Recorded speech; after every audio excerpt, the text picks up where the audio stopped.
अगर आपके फ़ोन में आई कांट इंस्टॉल का एरर आ रहा है तो सबसे पहले आपको अपने फ़ोन का स्टोरेज चेक करना है। स्टोरेज चेक करने के लिए आपको अपने मोबाइल के सेटिंग पे जाना है। सेटिंग पे जाने के बाद अबाउट डिवाइस पे आपको क्लिक कर देना है।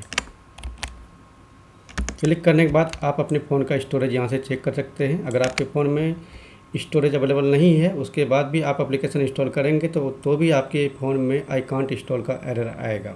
ठीक है, अगर आपके फ़ोन में स्टोरेज है फिर भी ये एरर आ रहा है तो इसको फिक्स करने के लिए आगे का प्रोसेस